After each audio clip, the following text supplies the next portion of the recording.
This is a lesson where we will look over powers and exponents. So first of all, let's look at the location of an exponent. We're going to look at a couple of vocabulary words. First, we have the word base. The base is the number that is the repeated factor, or it's the number that you're multiplying times itself over and over again. So if you're taking the notes there in the square, I want you to write a big number 3. 3 is going to be our base, the repeated factor. The exponent is a little number that you write up high. It's to the right of the regular or base number, and it tells us how many times the base is going to be multiplied times itself. So we write a little number up here. This is a 4, so what that is going to tell us is that we're going to multiply the base of 3 times itself 4 times. It is not 3 times 4, as some people make the mistake. It's 3 multiplied times itself 4 times. So there on your notes, you might actually want to write 3 times 3 times 3 times 3, and then we can learn to evaluate that. You can learn how to use the calculator to type in 3 raised to the 4th power to find out what the answer is. Now, how do we read an exponent? Here we have a base of 5, and we have an exponent of 4. So this is read 5 to the 4th power. So you always say the base, 5, and then you're going to say to the which power that it is, to the 4th power. That means 5 times 5 times 5 times 5. Now this would say 7 raised to the 2nd power. Now when it's the 2nd power also has a special name that you can call it, and we call it squared. Just like when you're finding the area of a rectangle and you're doing base times height, you're counting the squares that cover the floor there, and your answer is always, for example, like feet squared. That's the exponent of 2. So this can either say 7 to the 2nd power or 7 squared. 3 is another exponent that has a special name. You could read this 3 to the 3rd power, but in geometry, when we are doing 3-dimensional figures and you're doing base and height and width, and you have 3 dimensions, we call it a cubed. So you could read this 3 cubed or 3 to the 3rd power.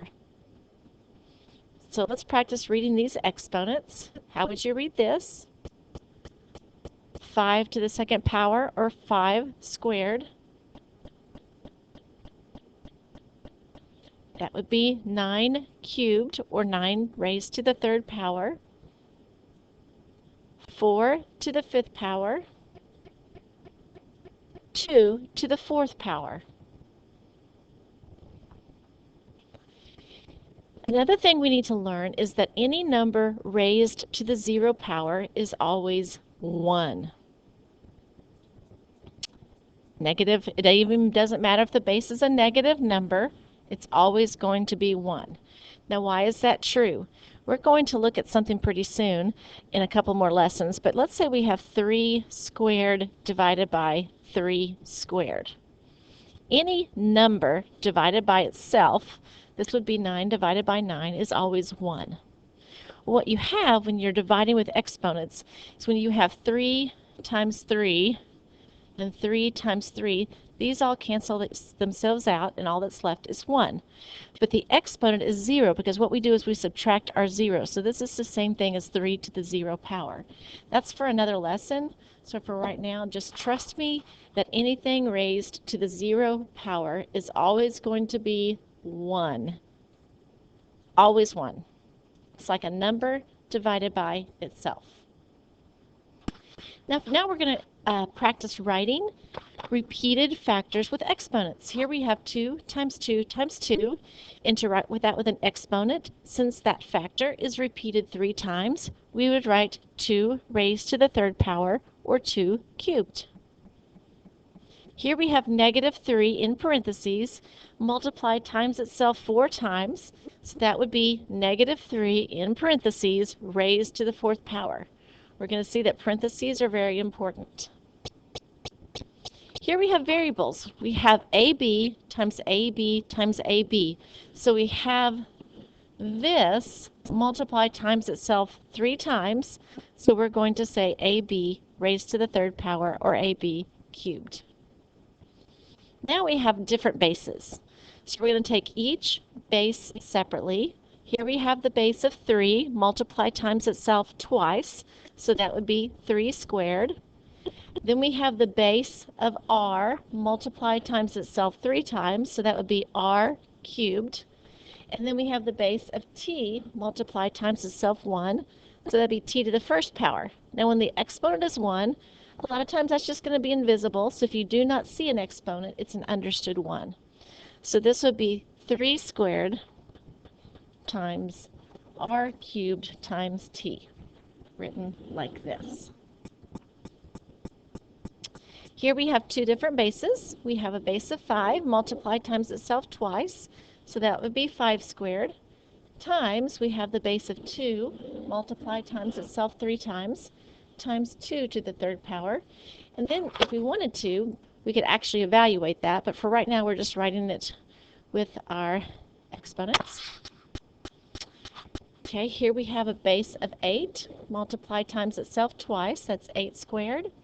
We have in parentheses n plus 2, multiply times itself 3 times.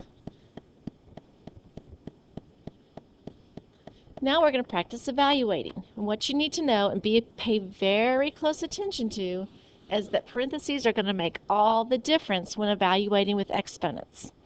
In this first example, because of the parentheses, this being squared is the base of negative 4. So this means negative 4 times negative 4. You want to write that on your notes. Show what it means. Now we know that when we multiply 2 negatives together, we're going to get a positive number. So negative 4 times negative 4 would be a positive 16. In the next one, there is not parentheses. So the only thing being squared is what's right in front of the exponent, the 4. So what this means is the opposite of 4 squared. The negative sign out in front is separate from it. So you're going to square 4 times 4, then take the opposite of it. So the answer of this one is actually a negative 16. See the difference? The parentheses makes the difference. If there are no parentheses, then it's only what's directly in front of the exponent. There it is right there. You might want to write that on your notes so you can try to remember. Here we have the same thing again. We have negative 3 in parentheses to the fourth power. That means we're going to have negative 3 multiplied times itself 4 times. Now we know that we multiply with 4 negatives, the answer is going to be positive. And 3 times 3 times 3 times 3 is a positive 81. The next one, we have 3, the repeated factor of 3 multiplied times itself 4 times. Then in the very end, we take the opposite of it. So this is going to be a negative 81. The parentheses makes all the difference. Now let's practice plugging in numbers and evaluating. If it says evaluate, evaluate means the same thing as solve. So we're going to plug in numbers. A is equal to 5, B is equal to negative 2, and C is equal to 3/4. Obviously in this example we only have a B, so we're going to plug in negative 2. Now when you plug a number in, you put it in parentheses. And we just saw that that makes a big difference. So when we plug in negative 2 for B right here, we put it in parentheses. That makes this mean negative 2 times a negative 2. And negative 2 times negative 2 is a positive 4, and 10 plus 4 is 14. Here we have A and B inside parentheses. So in our parentheses, we're going to plug in 5 for A, and we're going to plug in negative 2 for B. And when we do that, it looks like this. Now, we always do parentheses first when following PEMDAS, or the order of operations. So we have a positive 5 plus a negative 2, different sign, subtract, keep the sign of the one with the greatest value, so that would be a positive 3. Then, remember PEMDAS, we did our parentheses. Our next step is the exponent. So now we're going to evaluate 3 raised to the third power, which is 27.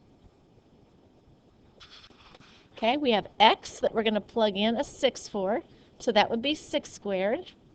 And we have a y, and we're going to plug in a negative 2 for y.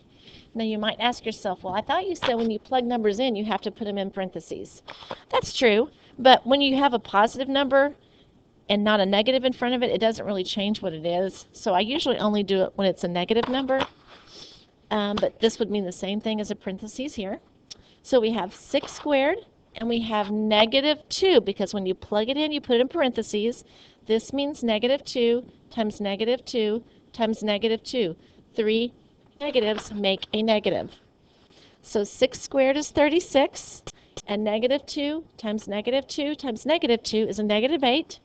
Now we have different signs, subtract, and the answer is 28. Here we have 2 minus c squared. C this time is a fraction, 3/4. So we're going to plug that in. Okay, so we have 3/4 squared. So we're going to have to go 3/4 times 3/4. Remember, with multiplication of fractions, we just multiply across, and that would be 9/16. Now you have 2 minus 9/16. So you could rewrite this as a fraction, which would be 16 as a denominator, and then we would do 32 on top. 32/16 is 2, and then when you subtract, it would be 1 7/16. So I hope this helps you to evaluate with exponents.